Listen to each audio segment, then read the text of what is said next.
بسم اللہ الرحمن الرحیم۔ گمنام ہیرو کے معزز ناظرین، السلام علیکم۔ آئیے چلتے ہیں کہانی کی طرف۔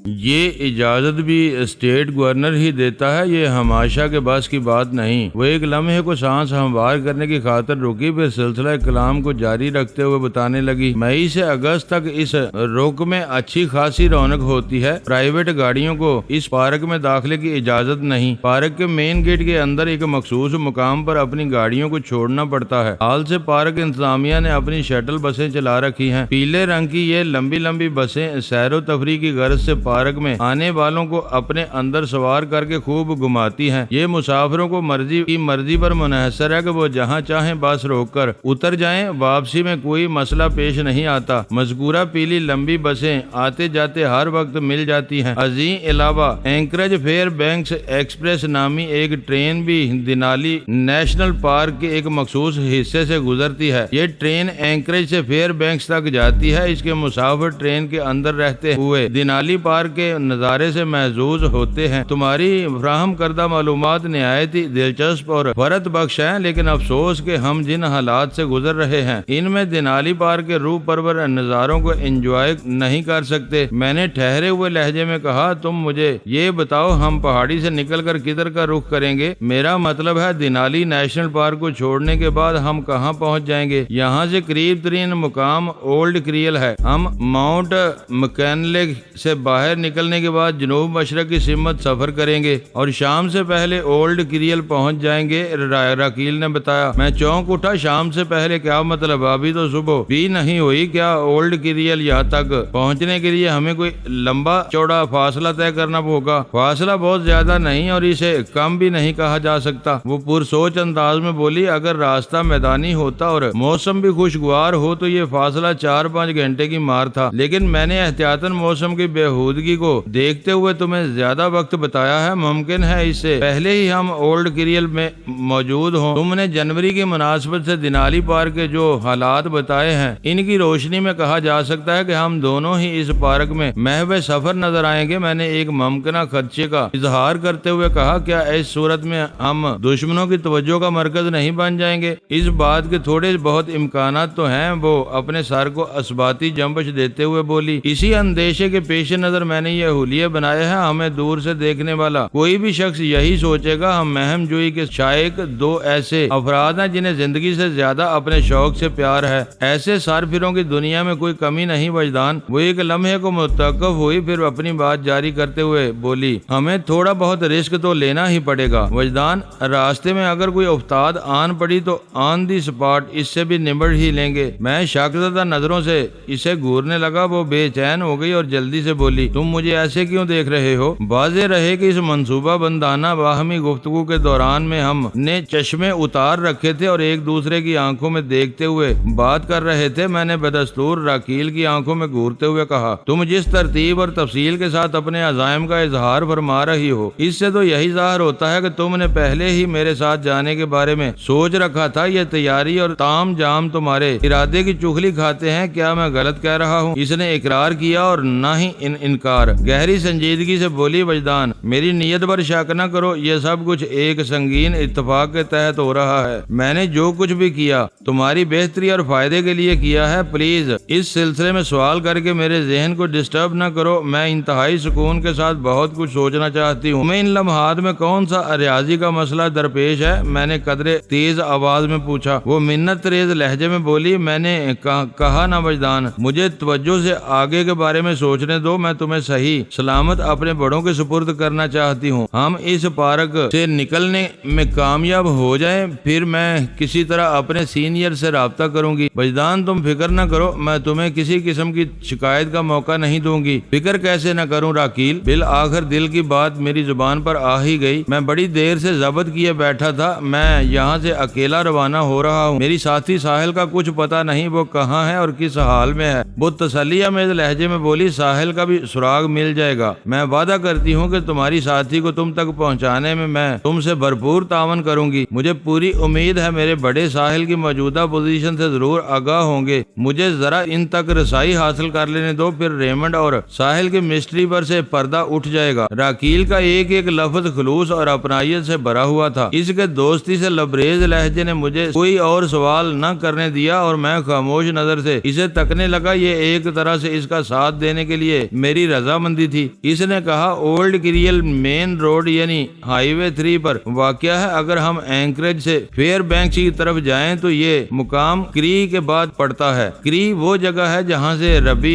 موشے ہائمن کے بندے پیٹرس ویل جانے کے لیے مڑتے ہیں۔ اگر ہم صحیح سلامت اولڈ کریل پہنچ جاتے ہیں تو پھر سمجھو ایک طرح سے ہم آزاد ہوں گے۔ ہم ہائی وے پر سفر کریں یا ٹرین پکڑیں، ہمیں کوئی روکنے ٹوکنے والا نہیں ہوگا۔ راکیل بڑی ارک ریزی سے مجھے لائحہ عمل کی تفصیل بتا رہی تھی اور میں اس کی آنکھوں میں آنکھیں ڈالے اپنی ساحل کے تصور میں کھویا ہوا تھا۔ وہ ساحل جس کے تصور میں پرشور سمندر کے طوفانی تھپیڑے کھا رہا تھا، مگر ہزار کوشش کے باوجود بھی اس تک رسائی ممکن نہیں ہو رہی تھی۔ پتہ نہیں میرے مقدر میں کوئی خرابی تھی یا قدرت کی طرف سے ایک سنگین آزمائش میں ڈال دیا گیا تھا۔ ساحل میرے اندر اس طور سمائی بیٹھی تھی کہ اس کی جدائی کے بارے میں سوچتے ہوئے دل کی نازک رگیں ٹوٹنے لگتی تھی۔ جنوری کا مہینہ الاسکا کے لیے بڑا قیامت خیز ثابت ہوتا ہے۔ عام سی بات ہے، جب ہم قیامت کا ذکر کرتے ہیں تو ہمارے تصور میں ایک آگ سی جلنے لگتی ہے، ہمارا احساس تپش کی لپیٹ میں آ جاتا ہے اور تحت نگاہ تباہی و بربادی کے مناظر ابھرنے لگتے ہیں۔ مگر یہ جنوری کا قیامت خیز مہینہ الاسکا کی ٹھنڈک میں اضافہ کرنے کے سوا کوئی قابل ذکر کارنامہ انجام نہیں دیتا۔ یہاں کی زندگی ویران اور اجاڑ ہو کر رہ جاتی ہے۔ سورج دیکھنے کو آنکھیں ترس جاتی ہیں اور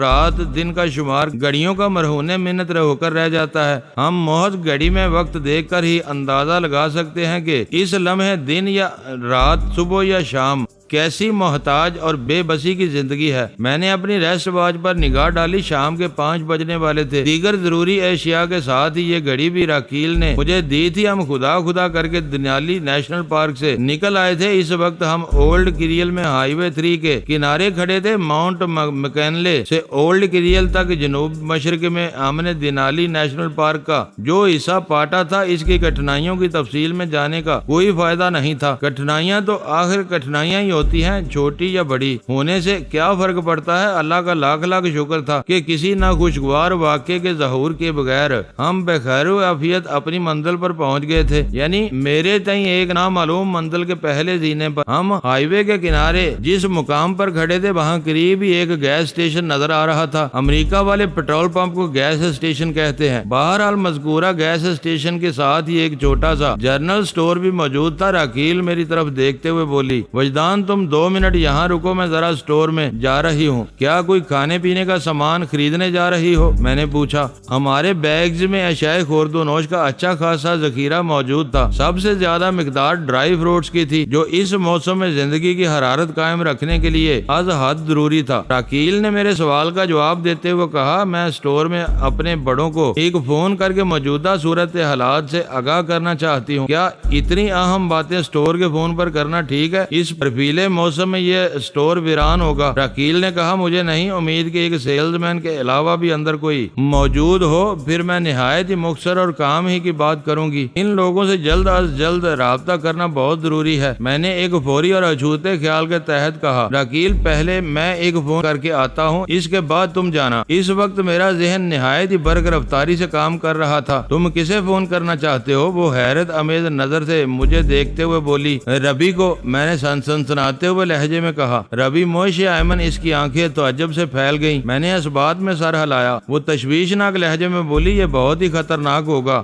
وجدان، ابھی تو ہم کسی محفوظ پناہ گاہ تک بھی نہیں پہنچے۔ کچھ نہیں ہوگا، میں ربی سے ہیلو ہائے کر کے واپس آ جاؤں گا۔ میرے ذہن میں ایک منفرد منصوبہ از خود ترتیب پاتا چلا جا رہا تھا۔ تم مذاق تو نہیں کر رہے؟ وہ بے حد الجھی ہوئی تھی۔ میں اس وقت انتہائی سنجیدہ ہوں۔ اس نے پوچھا، تمہارے پاس ربی کا فون نمبر ہے؟ اس کا نمبر اور تم مجھے دو گی۔ میں نے قطعیت سے کہا ربی میرے سامنے اقرار کر چکا ہے کہ اس کے خفیہ ٹھکانے میں ٹیلی فون کا نظام موجود ہے جہاں سے دنیا کے کسی ملک میں بھی اور ملک کے کسی بھی علاقے سے فون کیا جا سکتا ہے، اور تم، میں نے جملہ نامکمل چھوڑ کر تھوڑا توقف کیا، پھر اس سے کہا رکیل تم ایک عرصے سے ربی کے سائے میں کام کر رہی ہو، وہاں کے فون نمبر تو تمہیں ازبر ہوں گے، کیا میں غلط کہہ رہا ہوں؟ بات ختم ہوتے ہی میں نے اس کی نیلی آنکھوں میں جھانکا۔ تم غلط نہیں کہہ رہے ہو، وہ اس بات میں گردن ہلاتے ہوئے بولی۔ مجھے وہاں کا فون نمبر یاد ہے، لیکن یہ ضروری نہیں اس نمبر پر براہ راست تمہاری ربی سے بات بھی ہو جائے۔ تم اس الجھن میں نہ پڑو کہ میں ربی کو کیسے آن لائن کرتا ہوں۔ میں نے ٹھوس لہجے میں کہا یہ میرا درد سر ہے، تم مجھے وہاں کا نمبر بتاؤ۔ 6832345۔ اس نے نمبر دہرایا، پھر عجیب سے لہجے میں بولی پتہ نہیں تم کیا کرنے کا ارادہ رکھتے ہو۔ میں نے مذکورہ فون نمبر کو اپنے ذہن میں نقش کیا۔ میں نے راکیل سے کہا میں جو بھی کرنے کا ارادہ رکھتا ہوں وہ ابھی تمہارے سامنے آ جائے گا۔ تم تو جانتی ہو میں ایک جادوگر ہوں، پھر خواہ مخواہ کے اندیشوں میں کیوں گرتی ہو؟ جادوگر، اس کے ہونٹوں پر ایک خوشگوار اور آسودہ سی مسکراہٹ نمودار ہوئی۔ میں اسے وہیں چھوڑ کر اسٹور کی جانب بڑھ گیا۔ راکیل کا اندازہ بالکل درست ثابت ہوا۔ اس بھرے ہوئے پورے اسٹور میں سیلز مین کے سوا مجھے کوئی اور بندہ بشر دکھائی نہ دیا، کوئی گاہک اور نہ ہی کوئی اسٹاف ممبر۔ اس اسٹور کا اکلوتا سیلز مین کسی تازہ ترین پورنوگرافک میگزین کے مطالعے بلکہ مشاہدے میں غرق تھا۔ میری آمد پر اس نے نگاہ اٹھا کر بڑے سرسری انداز میں مجھے دیکھا اور میرا مدعا جاننے کے بعد دوبارہ اس ہوش ربا میگزین کی رنگین و سنگین فضاؤں میں سانس لینے لگا۔ باہر کی بے نسبت اسٹور کے اندر کا ماحول درجہ حرارت کے اعتبار سے خاصا فرد بخش تھا۔ میں پہلی فرصت میں اپنے کام سے لگ گیا۔ ڈائلنگ کی تکمیل کے بعد تیسری گھنٹی پر دوسری جانب فون اٹینڈ کر لیا گیا۔ ایئر پیس میں مجھے ایک سنجیدہ نسوانی آواز سنائی دی، ہیلو، میں راجر بات کر رہا ہوں۔ میں نے ایک سوچے سمجھے منصوبے کے تحت کہنا شروع کیا، ربی سے میری بات کرا دو۔ ربی؟ اس عورت نے اپنی سنجیدگی برقرار رکھتے ہوئے کہا، یہاں کوئی ربی نہیں ہوتا، میں ربی موش ایمن کی بات کر رہا ہوں۔ مسٹر راجر، یہ ایک سنیک بار ہے، اس نے کہا، سوری رانگ نمبر۔ اس بات کا مجھے پہلے سے خدشہ تھا کہ وہ فون نمبر ربی موش ایمن کے نام سے یا اس کی تنظیم کے نام سے نہیں ہوگا۔ سلسلہ جو بھی ہو، لیکن کسی سنیک بار کی توقع ہرگز نہیں کر رہا تھا۔ میں نے قدرے برہمی سے کہا، یہ سنیکس بار یا تم سنیک چارمر ہو، اس بات سے کوئی فرق نہیں پڑتا، لیکن اگر فوری طور پر تم نے ربی موش ایمن سے میرا رابطہ نہ کرایا تو ربی اور اس کے مشن میں بہت بڑا رکھنا پڑ جائے گا۔ تم میری بات سمجھ رہی ہو نا؟ مسٹر راجر، اگر تمہیں کسی ربی سے ملنا ہے تو سیدھے سائنا گاگ چلے جاؤ۔ اس نے پہلے والی سنجیدگی کا تسلسل جاری رکھتے ہوئے کہا، سائنا گاگ یہودیوں کی عبادت گاہ کو کہتے ہیں۔ اس مخصوص طرز کی عمارت میں ہر قسم کی مذہبی اور سیاسی پینترے بازیاں ترتیب دی جاتی ہیں۔ افسوس کہ مسلمانوں کی بعض مسجدوں میں بھی مذہب کے ساتھ ساتھ سیاست کا عمل دخل دیکھنے میں آتا ہے۔ کاش ہم آپس میں نفرتوں اور لسانی فرقہ واریت سیاست کو فراموش کر کے ایک ہو جائیں اور نیک ہو جائیں۔ پھر کوئی وجہ نہیں کہ اس دنیا کے آخری حکمراں ہم مسلمان ہی ہوں، مگر ایک کاش۔ اس سے پہلے کہ میں جواب میں کچھ کہتا، دوسری طرف پس منظر میں مجھے ایک بھاری بھرکم مردانہ آواز سنائی دی۔ مجھے یوں محسوس ہوا جیسے اس آواز کو میں نے پہلے بھی کہیں سنا ہے، اور اس سماعت کو زیادہ عرصہ بھی نہیں گزرا۔ وہ ممکنہ شناسا شخص ٹیلی فون والی سے پوچھ رہا تھا، سوزن، کس سے الجھ رہی ہو؟ کوئی مسٹر راجر ہے، میں کہہ چکی ہوں رانگ نمبر، لیکن وہ بے ضد ہے کہ لاؤ ریسیور مجھے دو۔ سوزن کی بات مکمل ہونے سے قبل ہی اس شخص نے سنسنی خیز لہجے میں کہا۔ دوسرے ہی لمحے ایئر پیس میں مجھے اس کی مخصوص آواز سنائی دی، ہیلو مسٹر راجر۔ وہ پورے تم تراک سے براہ راست مجھ سے مخاطب ہوا تو میں نے اسے پہچان لیا۔ وہ ربی موش ایمن کا دستے راست برنارڈ لیو تھا۔ میں نے اپنی پالیسی کے مطابق کہا، تم کون ہو؟ مجھے فوری طور پر ربی سے بات کرنا ہے، پلیز دیر نہ کرو ورنہ بڑی گڑبڑ ہو جائے گی۔ اس نے برنارڈ کو پہچاننے سے انکار کر کے یہ ثابت کرنے کی کوشش کی تھی کہ ربی کا چلایا ہوا جادو ابھی تک پوری طرح مجھ پر اثر انداز ہے۔ دوسری جانب سناٹا چھا گیا۔ مجھے 101% یقین تھا برنارڈ لیو بھی میری آواز کو پہچان گیا ہوگا۔ چند لمحات کی خاموشی کے بعد اس نے گمبھیر آواز میں کہا، please hold on mister Roger. 30 second بعد ربی موش ایمن کی آواز میری سماعت سے ٹکرائی۔ میرے بچے، تم کہاں ہو؟ اس کی آواز میں تشویش سے زیادہ تجسس بھرا ہوا تھا۔ میں نے سوچی سمجھی پلاننگ کے تحت کہا، میرے محترم ربی مربی، میں نہیں جانتا کہ اس وقت کہاں ہوں، بس احساس ہے آپ سے مجھے دور کر دیا گیا ہے۔ تم فکر نہ کرو میرے بچے، وہ تسلی دیتے ہوئے بولا، میں تمہیں دوبارہ بہت جلد خود سے قریب کر لوں گا۔ مجھے بتاؤ تم مجھ سے جدا کرنے والے کون لوگ ہیں؟ جناب میں آپ کے سوا کسی کو نہیں جانتا۔ میں نے ربی کو فریب مسلسل میں مبتلا رکھتے ہوئے کہا، یا پھر یہ جانتا ہوں کہ میرا نام راجر ہے اور میں صرف آپ سے متعلق ہوں۔ اوہ میرے بچے۔ ربی موشے ہائمن نے یہ مختصر سا جملہ ایسے جذباتی انداز میں ادا کیا جیسے وہ میری جدائی میں اپنی آنکھوں کے سوتے خوش کر چکا ہو۔ اس کے اظہار میں ممتا کی جھلک تھی، لیکن میں چونکہ اس کی بدنیتی اور مکار ذہنیت سے پوری طرح آگاہ ہو چکا تھا، اس لیے اس کے جذباتی ڈائلاگ کے پیچھے میں نے دبے ہوئے جوش کو میں نے فوراً بانپ لیا۔ وہ اس امر پر وہ پورے مسرت سے نہال تھا کہ اس نے مجھ پر ہپناٹزم کا جو عمل کیا تھا وہ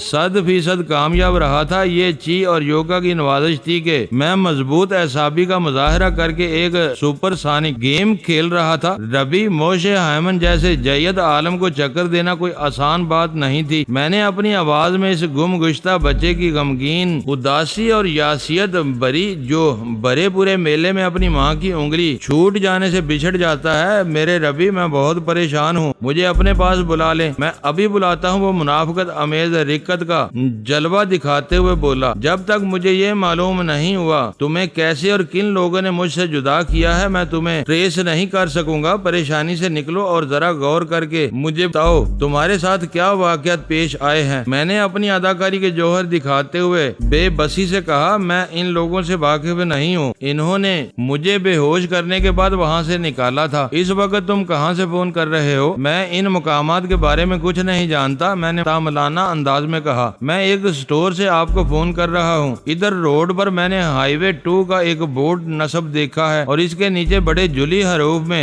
ویلکم ٹو فیئر بینکس لکھا ہوا ہے۔ تھوڑا متوقف ہو کر میں نے اضافہ کرنا ضروری جانا، اس کے بعد 5 km درج ہے، جبکہ چکر ہی دینا ٹھہرا تو پھر روک گوئی میں کوئی کمی کیوں چھوڑی جائے؟ میں نے یہ بات اٹکل پچو سے کہی تھی۔ جواب میں ربی کی تشویش بری آواز میری سماعت تک پہنچی۔ وہ میرے بچے، تم تو فیئر بینک سے بہت آگے نکل گئے ہو۔ ہائی وے 2 مشرقی سمت سے فیئر بینکس کی طرف آتی ہے۔ تم ہائی وے 2 پر فیئر بینک سے محض 5 کلومیٹر کے فاصلے پر کھڑے ہو۔ اگر تم فیئر بینک سے پیچھے ہوتے تو ہائی وے 3 پر کہیں کھڑے پائے جاتے۔ بہرحال وہ ایک لمحے کو متوقف ہوا، پھر پچکارنے والے انداز میں بولا، تمہیں پریشان ہونے کی ضرورت نہیں، میں تمہاری موجودہ لوکیشن کو اچھی طرح سمجھ گیا ہوں۔ تم اسی سٹور میں انتظار کرو، میں اپنے چند بندوں کو تمہاری طرف بھیج رہا ہوں۔ بس اب میری ساری پریشانیاں دور ہو گئی، میں نے جی اٹھنے والے انداز میں کہا۔ وہ بڑبڑانے والے انداز میں بولا، چلو اچھا ہوا تمہارا سراغ مل گیا، اب ساحل کا مسئلہ باقی ہے۔ ساحل کے ذکر پر میرے رگوں پہ میں سنسنی کی ایک لہر سی دوڑ گئی۔ ربی کی بات سے واضح تھا وہ ساحل تک رسائی حاصل نہیں کر سکا تھا، جس کا ایک ہی مطلب تھا کہ ساحل اس کے پاس نہیں رہی تھی۔ میں نے انجان پن کی اداکاری جاری رکھتے ہوئے کہا، یہ ساحل کون ہے میرے ربی؟ یہ جملہ بڑے تاثر کے ساتھ ادا کرنے کے لیے مجھے اپنے دلی جذبات کو اکلی میں ڈال کر موصلوں کے حوالے کرنا پڑا تھا۔ میرا سوال سن کر ربی گڑبڑا گیا۔ میں نے فوراً اندازہ لگایا اسے اپنی غلطی کا احساس ہو گیا تھا۔ معاملے کو سنبھالتے ہوئے اپنے مخصوص گونجدار آواز میں بولا، ساحل ایک لڑکی ہے، اسے بھی تمہاری ساتھ ہی یہاں سے اغوا کیا گیا ہے۔ میں نے اس کے دکھتے ہوئے پہلو پر ایک خطرناک ضرب لگائی۔ محترم، کیا اس لڑکی کا مجھ سے کوئی تعلق ہے؟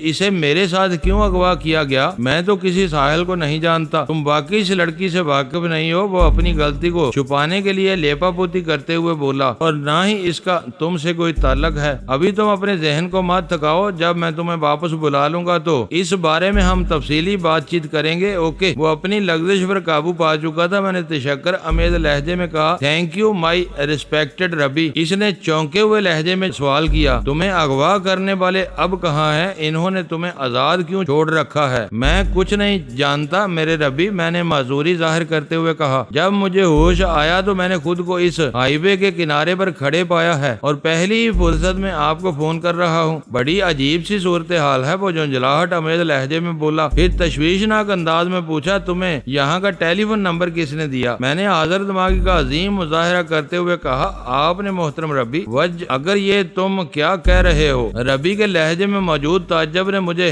باور کرا دیا کہ وہ میری بات سن کر ایسے اچھلا ہوگا جیسے اس نے ہائی ٹینشن وائر کو ننگے ہاتھوں سے چھو لیا ہو۔ بوکھلاہٹ میں وہ مجھے وجدان کہہ کر پکارنے والا تھا، لیکن وج کی ادائیگی کے بعد ہی سنبھل گیا۔ میں نے اس کی حالت اور کیفیت سے پوری طرح محظوظ ہوتے ہوئے گمبھیر مگر سعادت مندانہ لہجے میں کہا، میرے عظیم ربی مربی، جب مجھے ہوش آیا تو میں نے اپنے ذہن میں آپ کو بولتے ہوئے سنا۔ آپ اپنے مخصوص آواز میں مجھ سے کہہ رہے تھے میں آپ کو فون کروں۔ میں آپ کی ہدایت سن کر الجھ گیا ہوں کیونکہ آپ کا ٹیلی فون نمبر مجھے معلوم نہیں تھا۔ میں نے لمحاتی توقف کے بعد صوتی اداکاری کا سلسلہ جاری رکھتے ہوئے کہا، اسی لیے میرے محترم اسی لمحے آپ نے اپنے رابطے کا فون نمبر بتایا۔ میں نے یوں محسوس کیا جیسے آپ میرے روبرو ہوں۔ افسوس کہ اس وقت میں ربی موش ایمن سے بہت دور تھا، اس لیے اس کے چہرے پر بے یقینی کے ہیجان امیز تاثرات کو ابھرتے ہوئے دیکھنے سے محروم رہا۔ میں نے بات آگے بڑھاتے ہوئے کہا، پھر میں فوراً اس اسٹور میں آیا اور اب آپ سے فون پر بات کر رہا ہوں۔ یہ مجھے کیا ہو رہا ہے؟ میں اچانک اپنی آواز اور الفاظ میں ہائی کوالٹی ڈرامے کو شامل کیا۔ یہ کون میرا گلا دبا؟ میرے حلق سے پھنسی سی آواز خارج ہوئی جو رفتہ رفتہ معدوم ہوتی چلی گئی۔ میرا گلا، پھر میں خاموش ہو گیا۔ میں نے دانستہ فون بند نہیں کیا تھا۔ دوسری طرف سے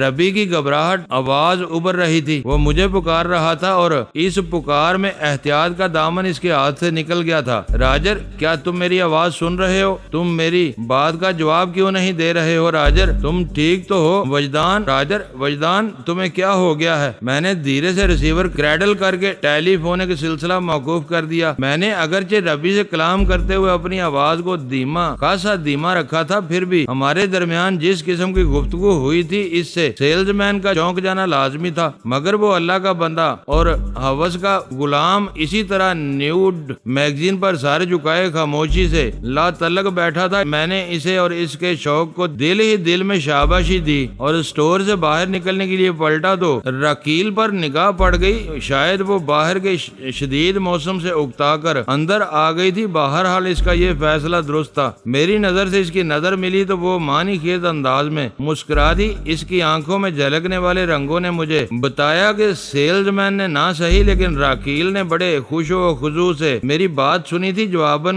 میں بھی زیر لب مسکرا دیا۔ وہ فون کی طرف ہاتھ بڑھاتے ہوئے دھیرے سے مسکرائی، تم صرف جادوگر ہی نہیں بلکہ بازیگر بھی ہو، ایک ٹھیک ٹھاک چکر باز۔ میں نے اس کے اظہار خیال پر کوئی تبصرہ کرنا ضروری نہ سمجھا۔ وہ خاموشی سے فون کے ساتھ مصروف ہو گئی۔ لگ بھگ مزید 5 منٹ بعد ہم اپنی ضرورت پوری کر کے اس اسٹور سے باہر نکل رہے تھے۔ ربی اور میرے درمیان ہونے والی گفتگو راکیل نے بھی سنی تھی۔ اسی طرح راکیل اور اس کے کسی سینئر کے مابین جو باتیں ہوئی وہ میں نے بھی سنی تھی۔ تاہم ہم دونوں یک طرفہ باتوں کے سامعین تھے، یعنی میں نہیں جانتا تھا کہ راکیل کے سینئر نے اس سے کیا کہا اور راکیل کو معلوم نہیں تھا دوسری طرف ربی مجھ سے کیا کہہ رہا تھا۔ البتہ ہم نے اپنے طور پر کچھ اندازے قائم کر لیے تھے۔ میں نے آئندہ کا پروگرام جاننے کے لیے راکیل سے استفسار کیا، اب کیا کرنا ہے؟ اس نے مختصر الفاظ میں مجھے بتایا کہ اینکریج میں اس کی ایک سینئر سے بات ہو گئی ہے، اس کا نام وانگ شو ہے۔ وانگ شو نے کہا کہ ہمیں فوری طور پر دینالی کے ایک ہوٹل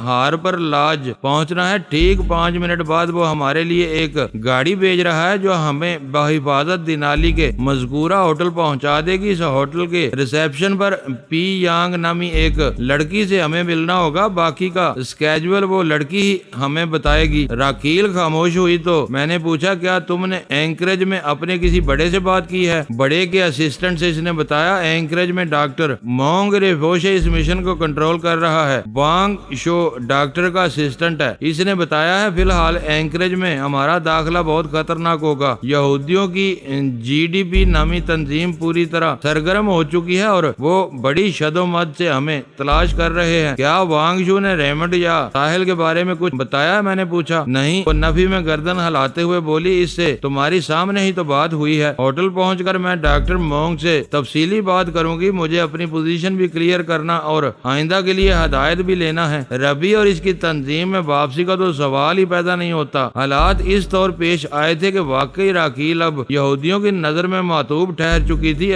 ہم اندھے غار میں جن 4 فوجیوں کو لمبا لٹا آئے تھے انہیں کبھی نہ کبھی بیدار بھی ہونا تھا۔ پھر پھر ہمارا کارنامہ زیادہ دیر تک چھپا نہ رہتا۔ میں جانتا تھا ربی موشے ہائمن بہت جلد اس حقیقت تک پہنچ جائے گا کہ مجھے کسی نے اغوا نہیں کیا، بلکہ میں راکیل کے ساتھ اپنی مرضی سے فرار ہوں۔ راکیل کی حیثیت غدار کی اور میں مفرور تھا، مگر میں نے وقتی طور پر ربی کو جس طرح الو بنایا تھا وہ خاصا محفوظ کن تھا۔ راکیل نے پتہ نہیں میری سوچ پڑھ لی تھی، جلد سے بولی تم نے ربی موشے ہائمن کو بری طرح بے وقوف بنایا ہے۔ میں نے کہا جو لوگ حد سے زیادہ شاطر اور چال باز ہوتے ہیں انہیں چکر دینا نسبتاً آسان ہوتا ہے، بس اس سلسلے میں تھوڑی ہوشیاری کی ضرورت ہوتی ہے۔ وہ معنی خیز نظر سے مجھے دیکھتے ہوئے بولی یہ تم ہائی وے 2 پر کھڑے کیا کر رہے تھے؟ کچھ بھی نہیں، میں نے کہا، میں نے تو ایسے ہی ایک ہائی وے کا نام لے دیا تھا، جب ہائی وے 3 ہو سکتی ہے تو ہائی وے 2 بھی کہیں نہ کہیں ہونا چاہیے۔ البتہ ویلکم ٹو فیئر بینکس اور